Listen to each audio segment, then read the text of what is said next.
has officially signed a 1-year contract extension with Bradford City. Let me know your thoughts in the comments down below. I'm going to tell you my thoughts.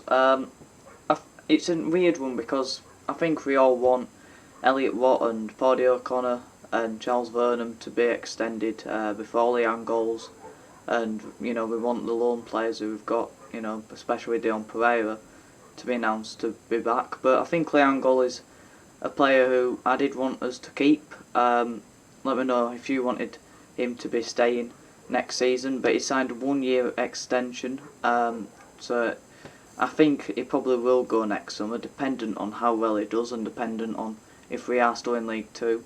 I believe we won around £2,000 a week before this contract extension. I don't know how much he's on now, but yeah, I think it's an interesting one. I think he's a good second choice striker. I don't think he'll get us 20 goals a season. He scored 6 goals in 20 games this season. Andy Cook scored 12 goals in around 40, so around double more games and double more goals than Angol. And I think the problem with Angol is his injuries. You can't depend on him.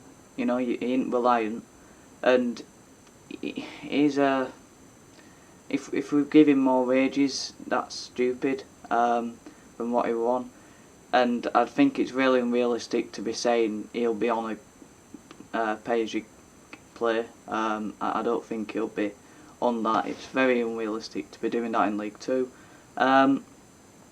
But yeah, it's an interesting one because I like Angol. He's a good player, technically really good on the ball.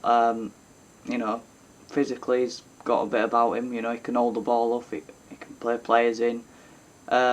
And he does look like a bit of a bright spark recently, and he's completely different to Andy Cook. Obviously Andy Cook doesn't have that pacing behind that Angol offers, and he's an interesting player. I think that Mark Hughes would like Angol more than Andy Cook. I think he suits his play better than Andy Cook.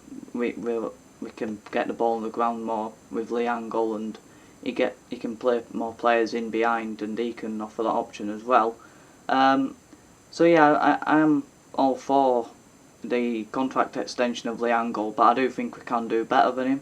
I'd like to see us bring in another striker in the summer and have Angol as a second choice striker.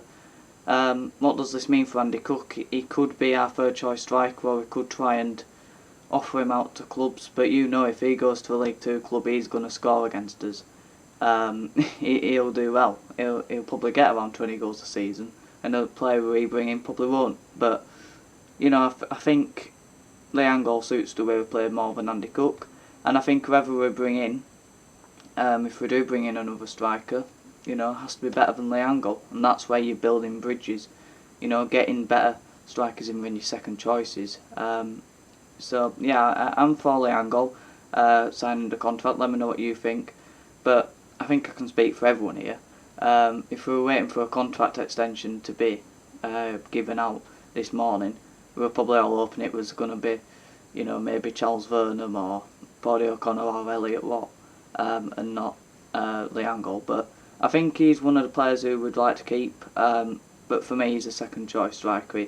You can't depend on him to be a first choice, and I don't think he'll get you 20 goals a season to be a first choice striker. So it'll be interesting to see what we do in the summer, but I'm pretty happy with this. Let me know what you think in the comments down below. Have a good one.